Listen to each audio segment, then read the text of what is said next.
Bismillahirrahmanirrahim. Alhamdulillahirabbil alamin. Wassalatu wassalamu ala Rasulillah sallallahu alaihi wasallam, amma ba'du. Terima kasih kepada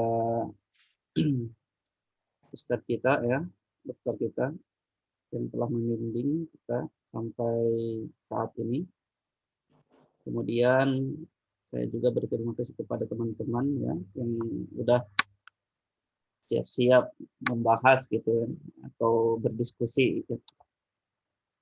Kemudian kepada Ustadz Imam juga, beliau belum masuk ya. Dari tadi pagi beliau yang minta izin, ada kesibukan tersendiri, insya Allah. Keluarganya akikah gitu, kalau nggak salah dari pagi. Kita lanjutkan aja langsung ke teori pendidikan komparatif pendidikan di Israel ya, disusun oleh kita berdua, Ustadz Imam dan saya sendiri. Ini yang saya lupa. Pendidikan secara etimologi ya pastilah udah pada tahu tentang pendidikan, tapi saya akan bahas sedikit ya tentang pendidikannya. Pendidikan secara etimologi atau asal usul kata pendidikan dalam bahasa Inggris disebut dengan education. Dalam bahasa Latin pendidikan disebut dengan educatum ya, yang tersusun dari dua kata yaitu e dan duco, di mana kata e berarti sebuah perkembangan dari dalam keluar atau dari sedikit ke banyak ya, sedangkan duco berarti perkembangan atau sedang berkembang ya. Jadi secara etimologi pengertian pendidikan adalah proses pengembangan kemampuan diri sendiri dan kekuatan individu. Sedangkan menurut Kamus Bahasa Indonesia pendidikan adalah proses pengubahan sikap dan tata laku seorang atau kelompok orang dalam usaha mendewasakan manusia melalui upaya pengajaran dan pelatihan.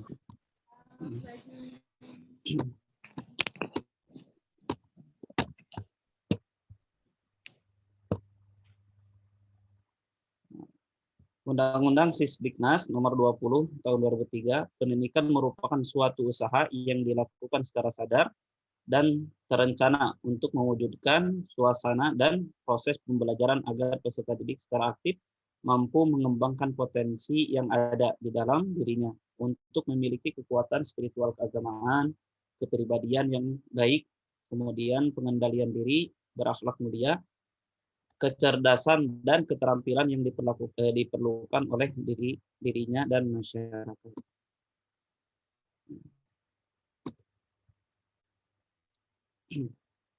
Nah, langsung di sini dalam sejarah nama Israel atau Bani Israel ya, dikenal juga dengan Ibrani dan Yahudi. Dalam riwayat sebuah Israel orang atau Bani Israel, Israeliyin adalah sebutan yang dinisbatkan kepada nama bapak mereka yaitu Yakub ibnu Ishak ibnu Ibrahim alaihissalam ya. Israel adalah kalimat yang terdiri dari dua kata Isra ya, yang artinya hamba atau teman dekat. Jadi Isra itu artinya adalah hamba atau teman dekat, dan El artinya Tuhan ya. Dengan demikian Israel atau Israel artinya hamba Tuhan atau teman dekat Tuhan ya. Jadi Israel itu dari dua kalimat, dari Isra dan El. Isra yang artinya adalah hamba atau teman dekat, dan El adalah Tuhan. Jadi Israel adalah hamba Tuhan atau teman dekat Tuhan, seperti itu.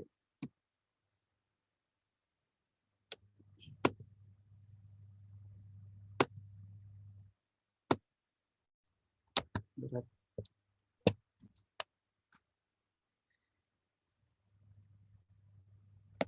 Loading, insya Allah.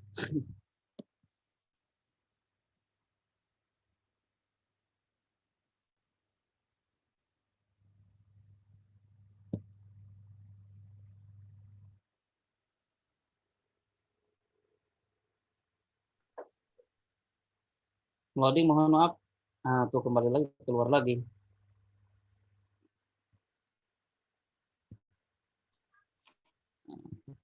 Sebenarnya di Garut apa di Tangerang?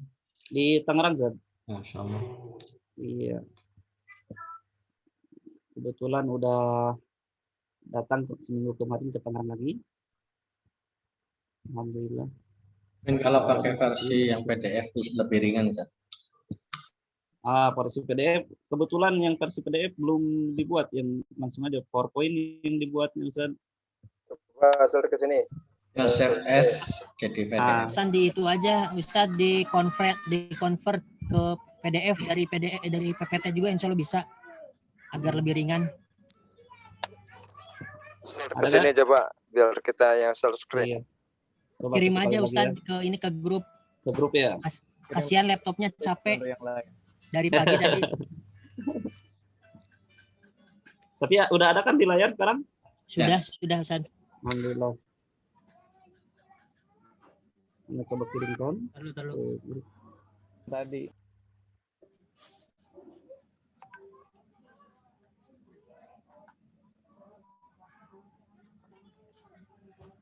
Sambil lanjut sedikit ya. Ya, agak mendingan kalau sekarang agak berat. Pendidikan di Israel ya tidak terbatas pada belajar membaca dan menulis ya. Satu mata pelajaran penting yang diajarkan adalah sejarah ya. Jadi yang sejarah tersendiri adalah menjadikan suatu momen ya. Jadi kalau kita itu ya pasti antum semua pasti ada kalimat kalau lupa sejarah apa gitu, lupa lagi juga. Nah, di sini mereka itu mempelajari sejarah ya. Jadi sejarah nenek moyang mereka itu mereka tidak lupa ya untuk diajarkan kepada anak-anaknya. Nah, di Israel tersebut ya. Jadi sebentar sabar. Jadi di setiap momentum itu atau di setiap acara-acara mereka mengajarkan atau memberitahukan tentang sejarah-sejarah nenek moyangnya ya. Kita lanjutkan pelajaran tentang perbuatan-perbuatan yang menakjubkan dari Allah demi umatnya merupakan bagian yang pokok dari kurikulum ya. Fakta-fakta sejarah ini harus diajarkan dari generasi ke generasi ya. Ini kitabnya Ulangan 4:29 dan ini kitabnya ya. Bahkan jika kita melihat kitab Amsal ya, ini kitab Amsalnya ya. Amsal Salamon.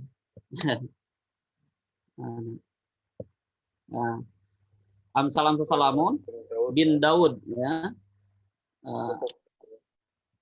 Raja Israel untuk mengetahui hikmah dan didikan, untuk mengerti kata-kata yang bermakna, untuk menerima didikan yang menjadikan pandai serta kebenaran, keadilan dan kejujuran, untuk memberikan kecerdasan kepada orang yang tak berpengalaman dan pengetahuan serta kebijaksanaan kepada orang muda ya. Baiklah orang bijak mendengar dan menambah ilmu, dan baiklah orang yang berpengertian memperoleh bahan pertimbangan. Untuk mengerti amsal dan ibarat, perkataan dan teka-teki orang bijak, takut akan Tuhan adalah permulaan pengetahuan. Ya, Masya Allah ya, di kitab mereka juga takut akan Tuhan mengerti adalah permulaan pengetahuan. Ya. Udah ditanamkan kepada anak-anak mereka ya, cucu-cucu mereka tentang amsal ini ya. Tentang amsal ini. Jadi mereka itu ya ditanamkan tentang siapa itu Tuhan mereka, kemudian takut akan Tuhan mereka. Itu sudah ditanamkan sejak mereka kecil ya. Seperti itu. Tetapi orang bodoh menghina hikmat dan didikan. Hai anakku, dengarkanlah didikan ayahmu ya. Dan janganlah menyia-nyiakan ajaran ibumu, sebab karangan bunga yang indah itu bagi kepalamu dan suatu kalung bagi lehermu ya. Jadi para orang tua atau kepala keluarga mereka itu ya berkewajiban untuk mendidik orang-orang yang ada di rumahnya ya. Jadi bahkan suatu masalah kalau orang tuanya tidak mendidik anak-anaknya seperti itu. Jadi udah menjadi kewajiban wajib. Jadi nggak boleh enggak gitu. Jadi di setiap rumah itu wajib untuk mendidik anak-anaknya, itu bagi orang tuanya. Apalagi kita ya sebagai seorang muslim berkewajiban untuk mendidik anak-anak kita, bagi yang udah punya anak-anak ya, Masya Allah. Bagi yang belum ya semoga Allah rezekikan ya. Seperti itu. Ini kesempatan bagi kita ya. Kenapa orang-orang Yahudi ya? Saya pernah baca juga pernah mendengar di salah satu channel YouTube-nya ya, tentang Masya Allah ya, orang Yahudi itu udah terkenal dengan kepintarannya, ya, terkenal dengan kepintarannya. Pas saya lihat-lihat ya, kepintaran orang Yahudi diantaranya itu, jadi seorang ibu itu mewajibkan pada dirinya itu, jadi kebanyakan orang Yahudi kalau sedang mengandung itu mereka harus banyak membaca, ya, banyak membaca dan banyak menghitung matematika, ya. Kalau lihat dari channel YouTube-nya, salah seorang di channel YouTube-nya seperti itu, ya, banyak menghitung, ya, banyak membaca, dan yang terakhir banyak mendengarkan musik, ya, mendengarkan musik. Jadi kewajiban seakan-akan udah suatu kewajiban bagi mereka. Jadi kalau seorang ibu sedang mengandung, ya, maka harus banyak mendengarkan musik, kemudian menjumlahkan matematika dan membaca buku, ya, seperti itu. Ini juga bisa kita terapkan di rumah muslim kita, ya, rumah kita sendiri, ya, di rumah-rumah kita. Untuk musik kita bisa jadikan dengan murotal, ya. Untuk musik kita bisa jadikan murotal seperti itu. Karena dengan musik menjadikan mereka itu tenang. Jadi ada kepercayaan mereka, dan benar udah diteliti kata mereka itu, ya. Dengan mendengarkan musik itu membuat kita itu tenang gitu kan. Nah, kalau kita tidak suka musik berarti langsung yang lebih baik yaitu Al-Qur'an dengan murotal seperti itu, ya. Gimana, Zat? Dangdutan campur sari ya. Dangdutan. Dangdutan bagi yang di Jawa, ya. Seperti itu. Ini Lanjut lagi. lanjut. Iya, ngelik lagi karena kirim kan. Oh, belum kirimnya. Ini udah pada resibukan nih. Nah, barusan itu. Ngelik lagi. Berat kayaknya. Terlalu indah nih backgroundnya sih, mungkin berat.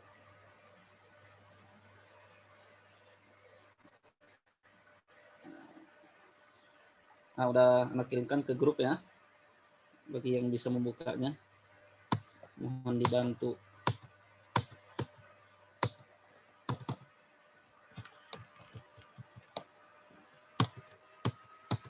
Yang nggak bisa nih tekan.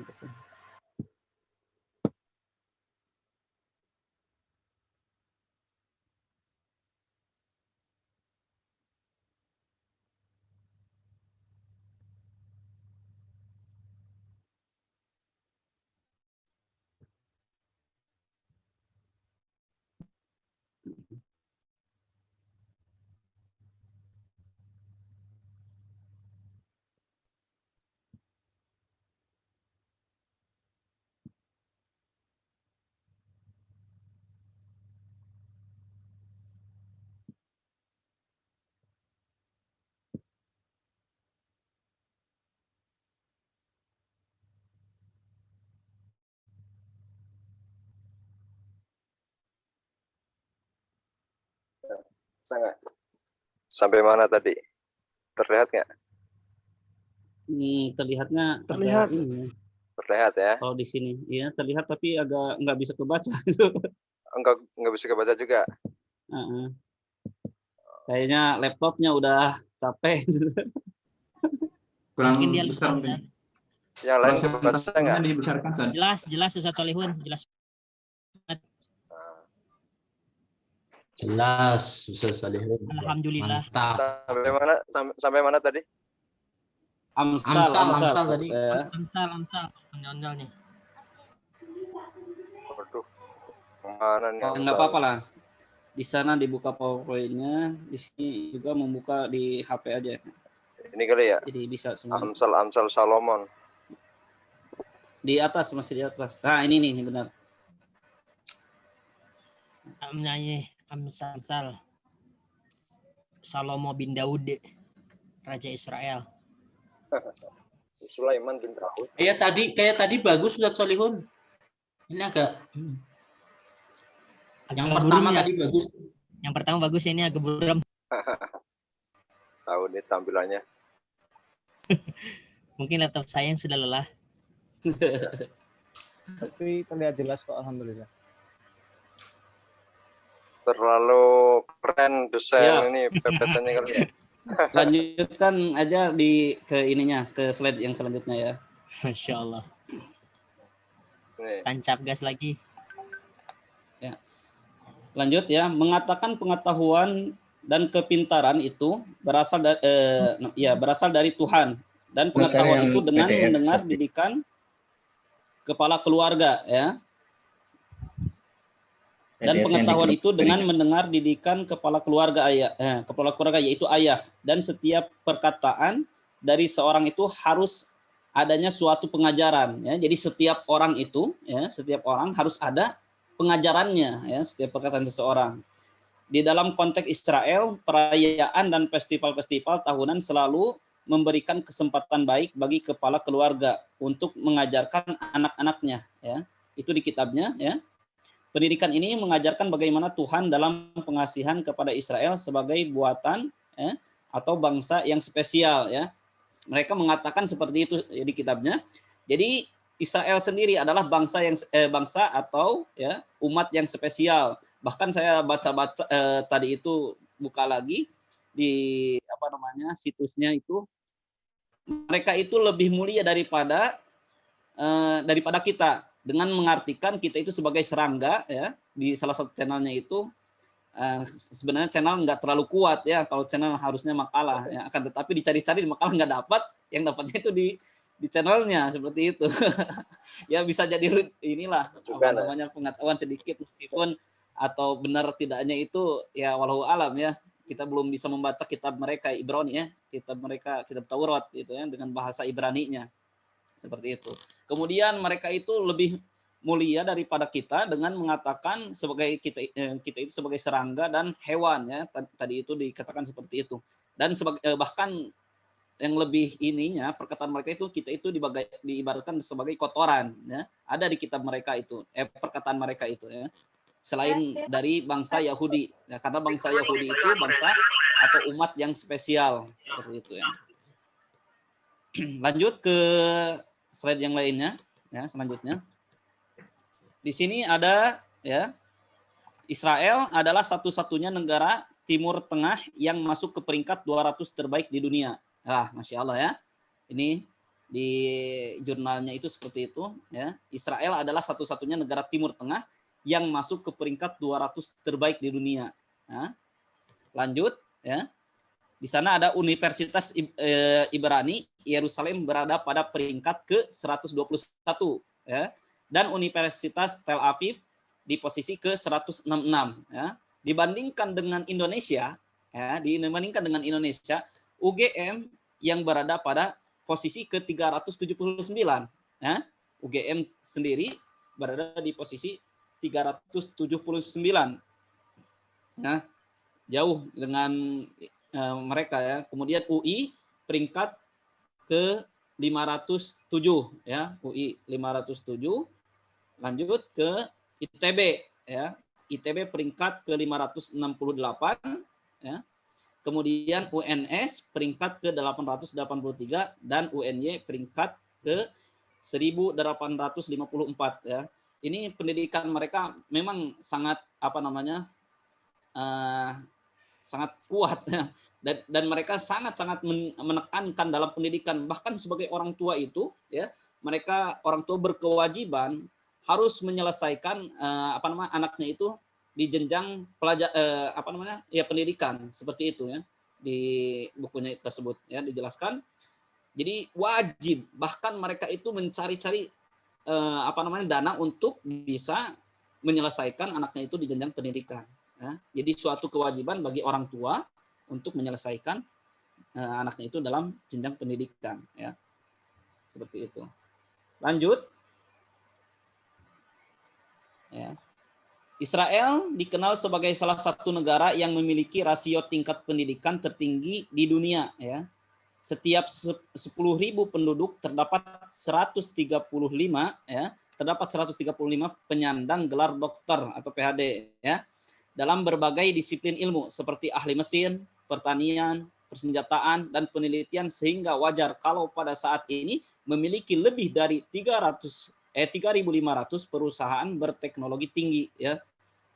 Seperti itu. Hampir 90% rumah di Israel menggunakan air panas, menggunakan panel tenaga surya. Karena Israel secara rutin mengalami kekurangan air, negeri ini memiliki industri teknologi air sangat maju di dunia dalam teknologi konservasi air dan daur ulang air. Ya. Dalam hal ini, produk domestik bruto ekonomi negara ini menduduki peringkat ke-44 di dunia semenjak dini.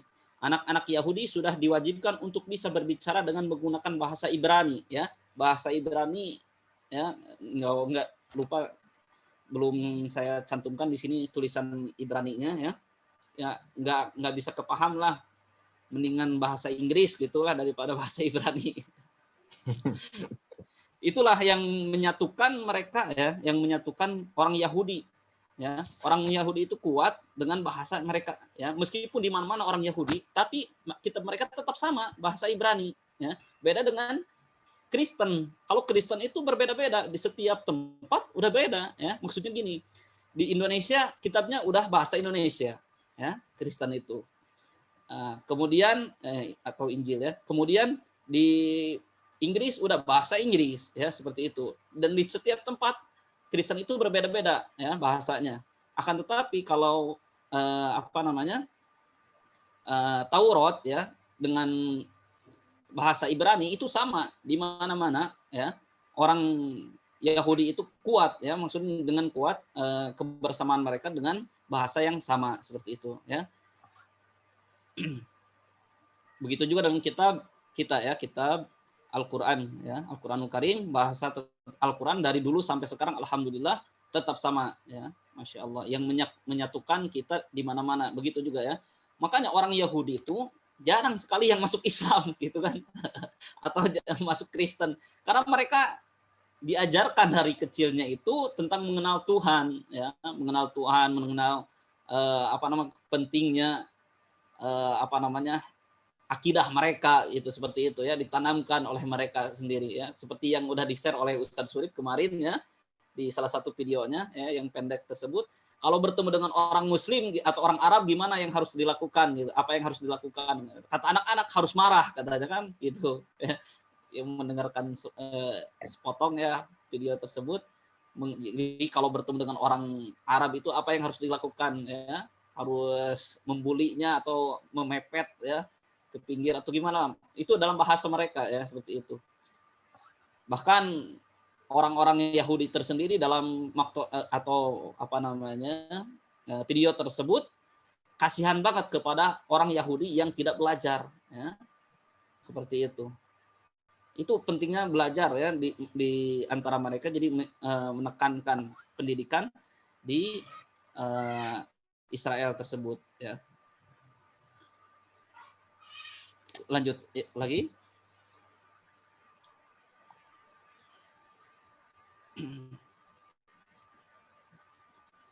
Pendidikan dan orang tua. Pendidikan dan orang tua, ya. Dalam tradisi Yahudi, pendidikan agama merupakan tanggung jawab orang tua, ya. Tanggung jawab orang tua tanpa terkecuali. Apakah orang tua mereka terlalu sibuk dengan pekerjaannya? Orang tua harus mengajarkan anak-anak mereka, bahkan orang tua mengajarkan sampai kepada cucu mereka, karena memang kebanyakan keluarga Yahudi tinggal dalam satu rumah, dalam keluarga besar, ya. Jadi kebanyakan orang Yahudi itu tinggal satu rumah, dan di sana itu, ya, menantunya dan atau siapa saja lah, cucu cicitnya itu di dalam satu rumah. Jadi gampang untuk mengajarkan anak-anaknya itu diajari akidahnya dan ilmu-ilmu yang lain, ya. Di dalam kitabnya, ya, memberitahukan kepada kita bagaimana Allah memerintahkan kepada setiap orang tua Yahudi untuk mengajarkan tentang Allah kepada anak-anaknya dan cucu mereka, ya. Ini kitabnya, ya. Jadi mereka juga udah punya dari dulu udah punya kitab, dan kitab mereka itu mengajarkan atau mewajibkan pada orang tuanya untuk mendidik anak-anaknya, ya, seperti itu. Di Islam juga ada, ya, lupa lagi. Di antaranya mengajari alimu auladakum, yang 3 itu, as-sibahah. Kalau ini tentang olahraga, ya, warukubul khoil dan yang lainnya. Dan itu diantaranya, ya, itu mewajibkan. Dan apa namanya, di dalam Islam juga apabila udah mencapai umurnya itu 7 tahun ya, maka harus diajari tentang sholat ya. Dan apabila udah mencapai 10 tahun, kalau tidak sholat maka dicambuk gitu ya, dipukul ya di daerah yang tidak membahayakannya. Itu juga pendidikan dalam Islam ya, seperti itu. Lanjut di sini, kamu harus mengajarkannya kepada anak-anakmu dengan membicarakan enggak masih, tapi nggak apa-apa. Masih tadi sebenarnya. Tapi nggak apa-apa, di sini ada ya, Anda bacakan ya. Kamu harus mengajarkan kepada anak-anakmu dengan membicarakannya ya, apabila engkau duduk di rumahmu dan apabila engkau sedang dalam perjalanan, apabila engkau berbaring dan apabila engkau bangun ya. Di slide sebelum ini barusan itu dijelaskan. Jadi kalau kita ya sebagai orang tua, kalau kita sedang berkumpul nih dengan anak kita ya, sedang berkumpul dengan cucu kita, ini kesempatan bagi kita untuk mengajarkan anak-anak kita, cucu-cucu kita itu tentang akidah yang benar. Ini kesempatan bagi kita, atau pendidikan yang benar ya, atau menambahkan pendidikan. Jadi pendidikan itu tidak terbatas di sekolah saja ya, bahkan mereka mewajibkan pendidikan itu di rumah-rumah mereka sendiri ya, sebelum di sekolah ya. Sebelum di sekolah mereka itu mewajibkan pada orang tuanya untuk mendidik anak-anaknya. Nah, seperti itu. Lanjut. Ya. Orang tua di dalam rumah tangga Yahudi sangat berperan dalam mendidik anak-anaknya. Orang tua mengajar langsung tentang kebiasaan, tata krama, dan kepercayaan kepada Allah. Ya.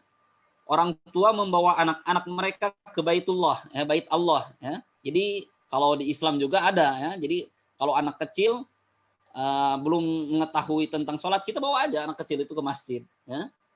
Biar mereka melihat. Ya. Biar mereka melihat apa yang dilakukan oleh bapak kita. Ya, oleh kita gitu, kalau yang udah punya anak ya.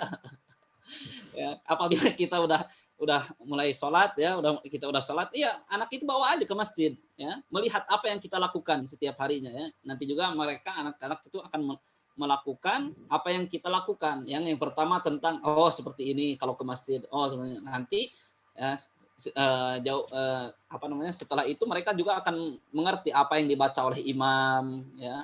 Seperti itu, apa yang nanti akan minta suatu saat pasti anak itu akan bertanya apa yang dibaca, itu kan, seperti itu.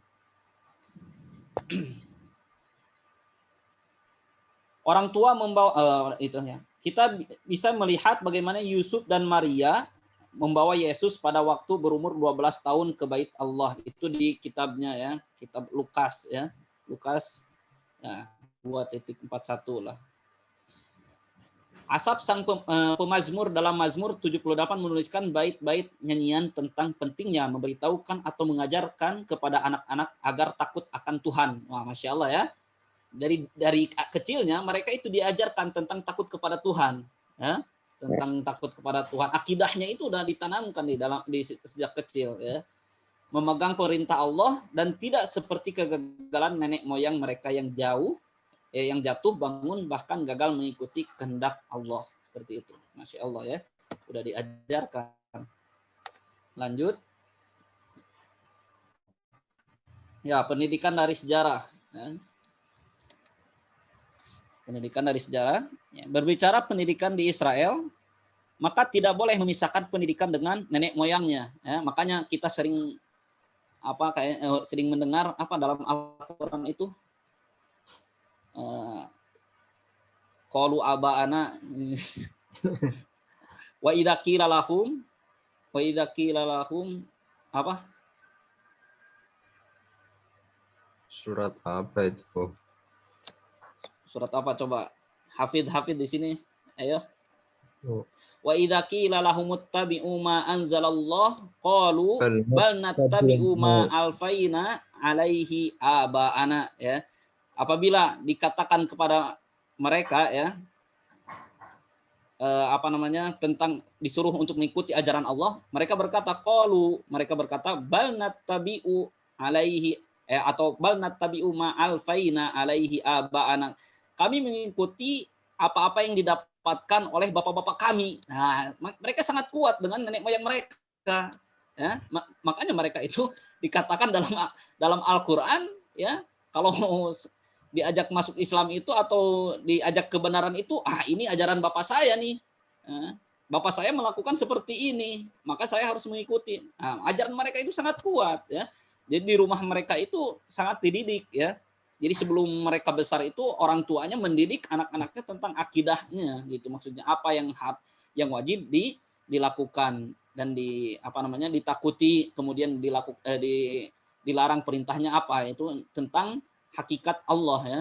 Maksudnya tentang ketakutan kepada Allah SWT. Kemudian sedikitnya sebagai kesaksian rohani, pendidikan dalam sejarah bangsa ini lumayan cukup istimewa, ya, sebab dasar pendidikan yang sebenarnya adalah dari keluarga itu sendiri, ya. Jadi pendidikan yang yang sebenarnya adalah dari keluarga itu sendiri. Kepala keluarga harus mengajar anak-anaknya dan bertanggung jawab dalam mendidik mereka serta seisi keluarganya, karena bagi hamba-hamba Allah pendidikan anak-anak mereka itu suatu kewajiban, ya. Kembali lagi kepada keluarga, ya. Lanjut. Ini ada seperti baitnya, ya, dari kitabnya. Punya 3 menit lagi, ya. 4 menit lagi. Oh, Masya Allah. Supaya kebagian diskusinya nanti. Ya. Lanjut, pasanglah telinga untuk pengajaranku, ya, hai bangsaku, ya. Sedangkanlah telingamu kepada ucapan mulutku. Ya. Tata keramanya udah ada, Masya Allah. Aku akan membuka mulut mengatakan amsal, ya. Aku mau mengucapkan teka-teki dari zaman purbakala yang telah kami dengar, kami ketahui, dan yang diceritakan kepada kami oleh nenek moyang kami. Kami tidak hendak menyembunyikan kepada anak-anak mereka, tetapi kami akan menceritakan kepada angkatan yang kemudian puji-pujian kepada Tuhan dan kekuatannya dan perbuatan-perbuatan ajaib yang telah dilakukannya. Telah ditetapkannya peringatan di Yakub dan hukum Taurat diberinya di Israel. Nenek moyang kita diperintahkannya untuk memperkenalkannya kepada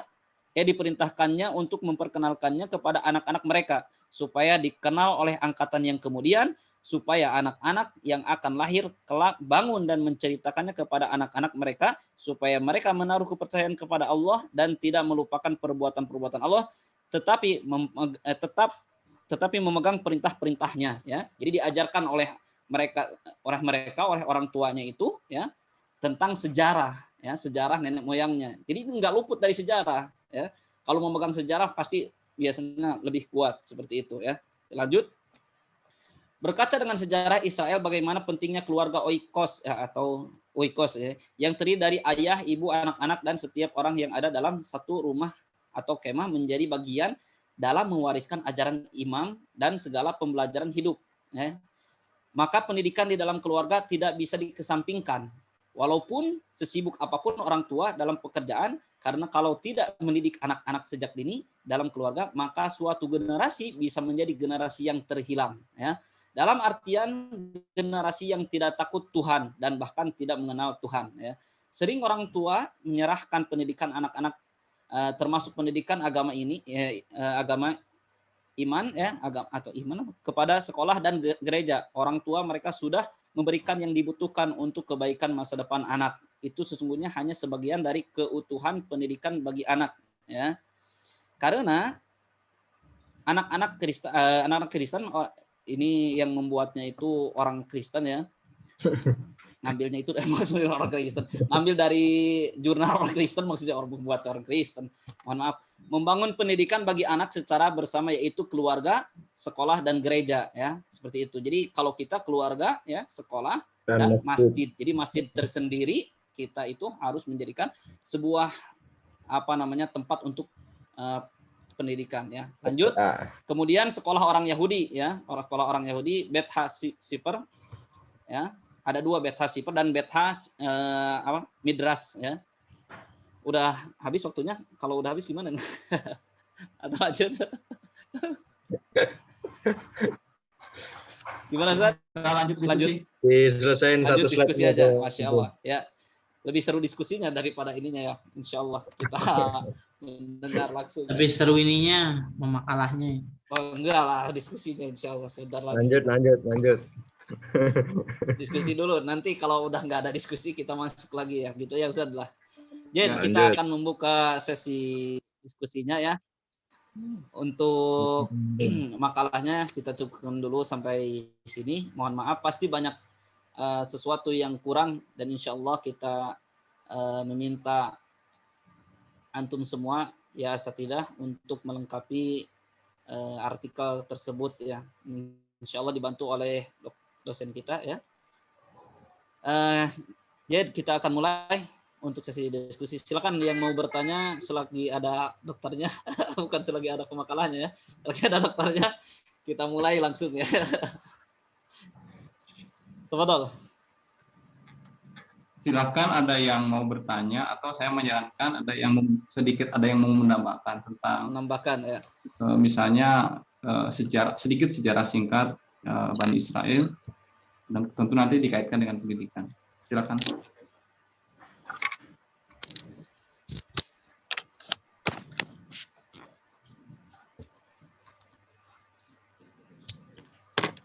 Bertanya boleh ya? Ya, silakan. Tafadhol Ustaz. Iya. Izin bertanya tadi. Selagi ada Ustaz. Mohon maaf tadi Ana simak itu makalahnya banyak sekali dalil-dalil dari kitab mereka yang sebagai dasar hukum atau dasar metode atau pendidikan mereka itu ya. Itu apakah bukan apakah ya? Ana tergambar seolah-olah mereka itu orang-orang yang betul-betul taat ya, betul-betul mempraktekkan ajaran agamanya ya. Begitu juga pernah barusan tadi atau kemarin Anda itu melihat sebuah video ketika orang-orang Israel ditanya kenapa kamu mencuri tanah Palestina gitu. Mereka jawabannya, enggak, kita hanya mencuri. Tanah ini tanah kita. Yang duluan menempati dulu ribuan tahun yang lalu kita. Tanah ini dijanjikan oleh Tuhan pada kita gitu. Jadi jawabannya rata-rata gitu. Ya. Jadi mereka tidak merasa, tidak mengakui, tidak tidak menyatakan atau tidak sampai hati mereka tergambar terbersit pun mereka mengambil, mencuri, menjajah Palestina karena itu mereka menganggap itu sebagai tanah janji yang dijanjikan oleh oleh Allah ya buat mereka. Nah, kemudian yang jadi pertanyaan apa yang jadi pertanyaannya? Yang jadi pertanyaan apakah memang seperti itulah yang terjadi di Israel gitu secara umum gitu ya, sehingga hasilnya ketika diambil videonya, ini baru satu video ya, mereka menjawabnya berdalil dengan janji bahwasanya tanah itu tanah yang dijanjikan. Tanah perjanjian. Gitu. Jadi bukan milik Palestina. Walaupun kalau kita lihat atau kita perhatikan lagi, tentu saja itu hak itu Palestina yang sudah duluan ya. Palestina yang punya negara itu kemudian akan dirampas dengan berdasarkan keyakinan agama lain, yaitu agama Yahudi ini. Itu. Jadi sehingga mungkin anak udah jadi bertanya jadinya. Bagus Dan, alhamdulillah. Ayo. Bagus Dan, jadi menambah ilmu lagi nih.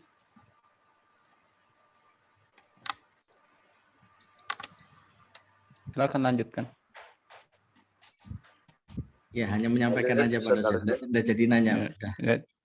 Ya, dilanjutkan tambahannya maksud saya.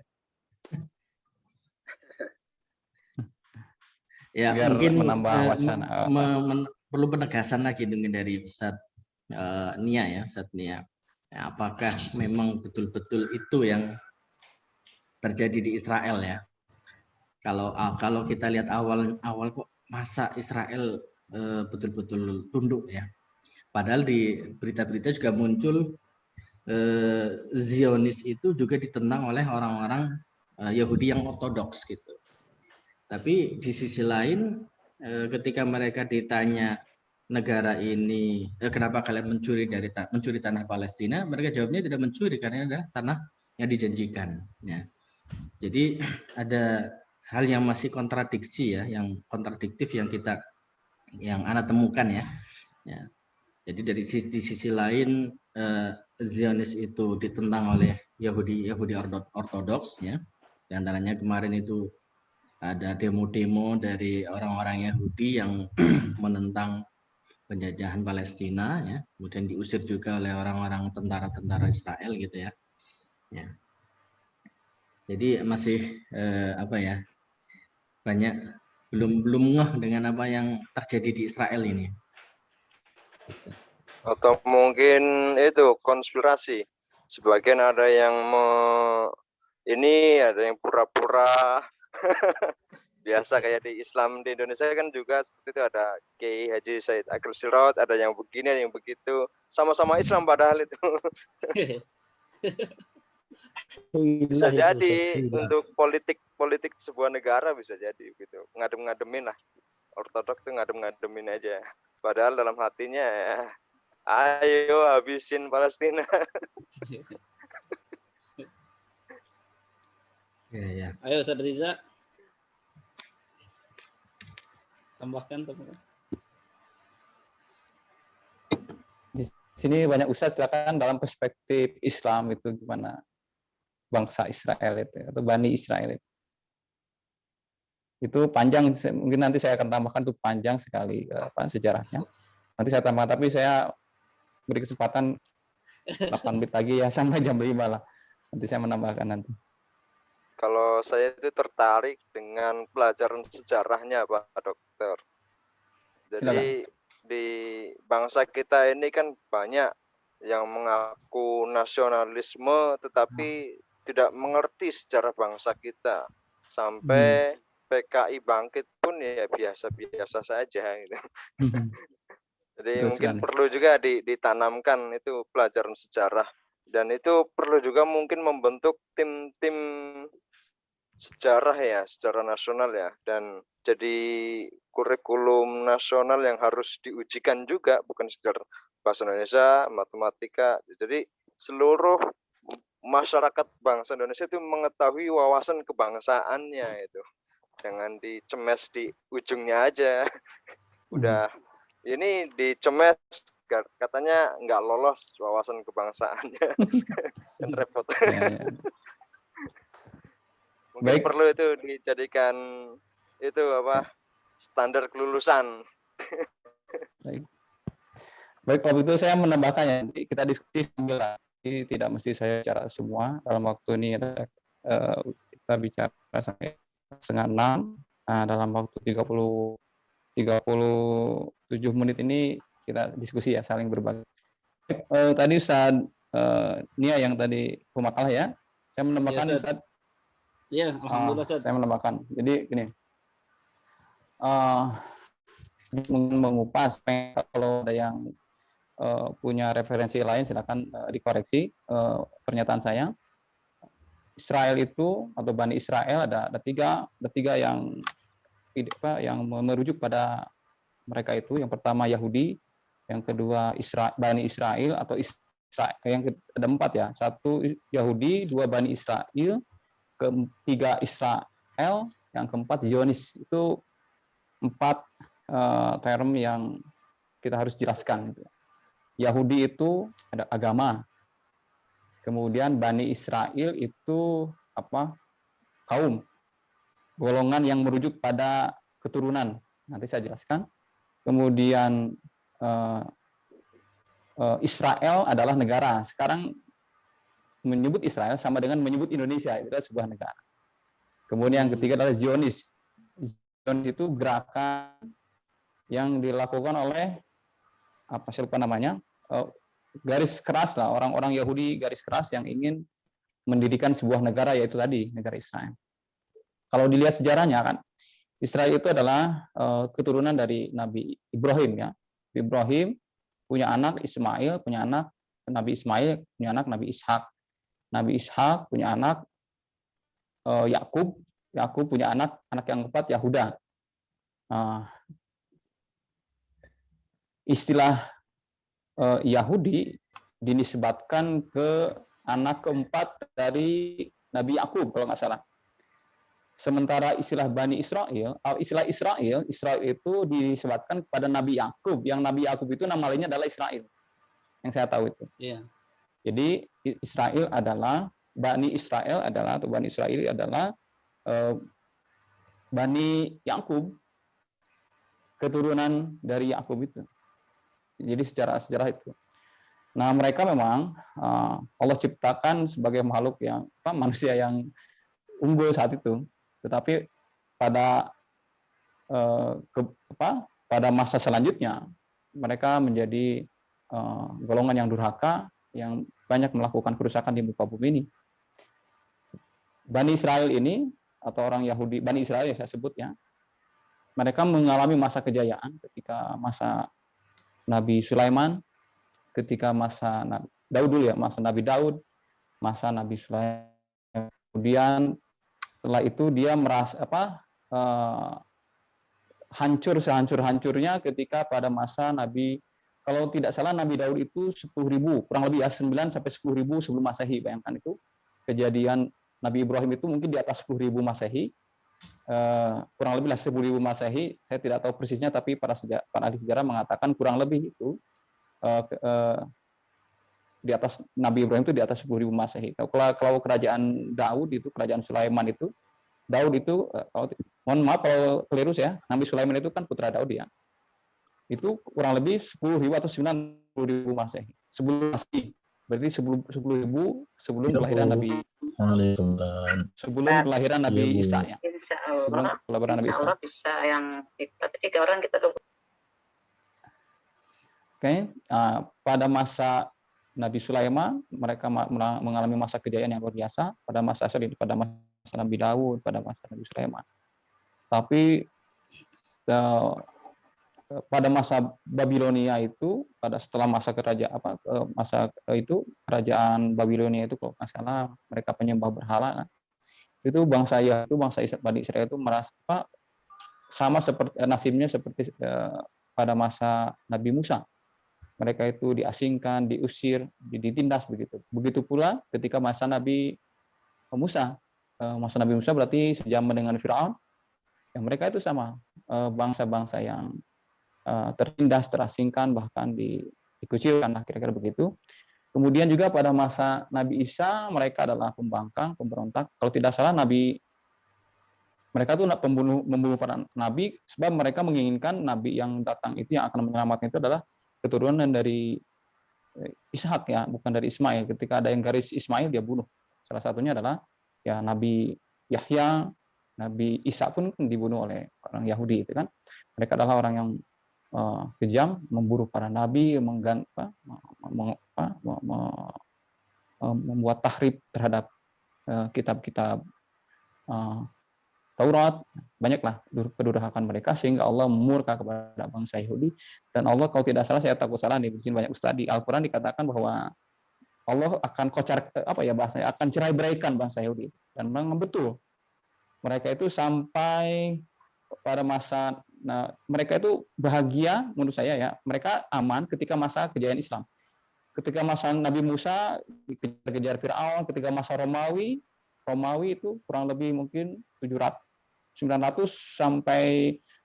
sampai ya kedatangan Islam 900 sebelum Masehi itu Romawi. Itu mereka sama oleh Romawi, mereka itu ditindas, menjadi bangsa yang diasingkan, dikucilkan dan ditindas itu karena Allah murka terhadap bangsa Yahudi itu. Nah, mereka merasa aman ketika masa kejayaan Islam. Ketika Islam berkuasa setelah kedatangan Islam, Rasulullah SAW mereka tidak apa namanya, kalau mereka tunduk ya tidak harus ditindas kan begitu. Ketika masa Khulafaur Rasyidin pun begitu. Begitu juga ketika masa kerajaan-kerajaan Islam sampai sebelum terjadi Perang Dunia ke-1. Ketika kerajaan Islam sampai Turki Utsmani yang terakhir, kerajaan Islam Turki Utsmani 1400 kalau nggak salah. Turki Utsmani itu 1448 kalau tidak salah, sampai terakhir kerajaan Turki Utsmani 1928 ya.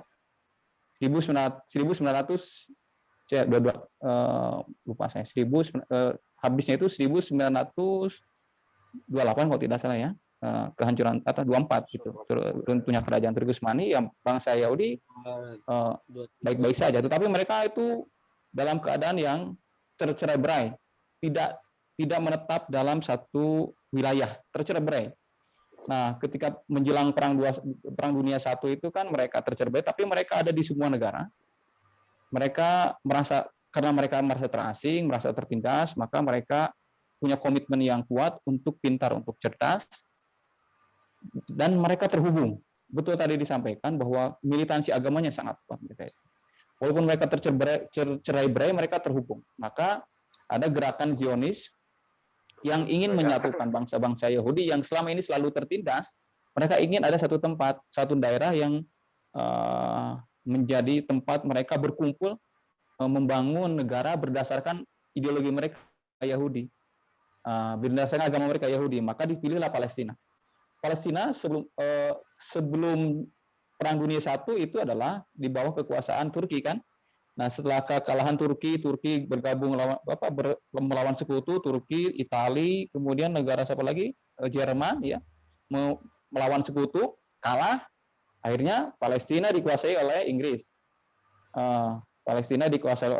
Kemudian dalam penjajahan Inggris lah Palestina saat itu, kemudian orang-orang Yahudi dari berbagai negara, mereka ingin menguasai Palestina sebagai tempat yang dijanjikan tadi, bahwa itu adalah tempat lahirnya keturunan mereka. Memang betul bahwa Nabi Daud itu kan, kerajaan Daud itu dan Sulaiman di Palestina.